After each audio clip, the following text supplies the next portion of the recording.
நம் இதயத்தில் இருக்கும் இறைவனே அனைத்து உயிர்களின் இதயத்திலும் இருப்பவர் என்பதை அறிவோம்.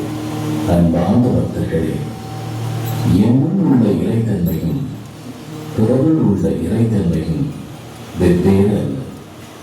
இந்த புரிதல் குற்றம் சாட்டும் மனநிலையை மென்மையாக்கி மோதல்களை குறைத்து அன்பை விரிவாக்குகிறது.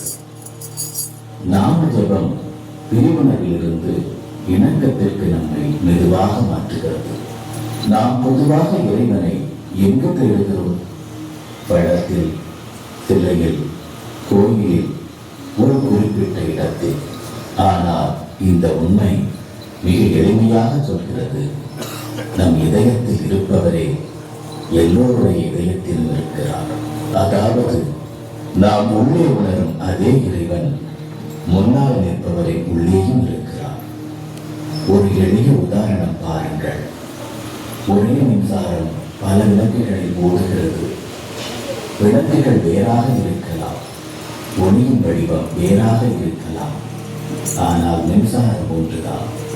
அதே போல மனிதர்கள் எல்லோரும் வேறாக இருக்கலாம், குணங்கள் வேறாக இருக்கலாம், ஆனால் உள்ளே இருப்பவர் ஒரே இறைவன்.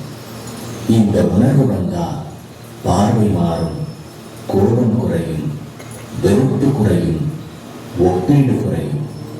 யாராவது நம்மை காயப்படுத்தினாலும் அவர்களும் அதே இறைவன் இருக்கிறார் என்று நினைத்தால் மனம் கொஞ்சம் மென்மையாகும். இன்னொரு உதாரணம், ஒரு கண்ணாடியில் தூசி இருந்தால் பிம்பம் சரியாக தெரியாது. அதனால் முகம் அழுக்கானதா? இல்லை, கண்ணாடிதான் அழுக்காக இருக்கிறது.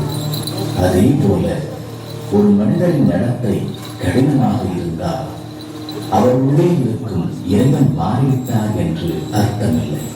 இந்த உணர்வு பெரிய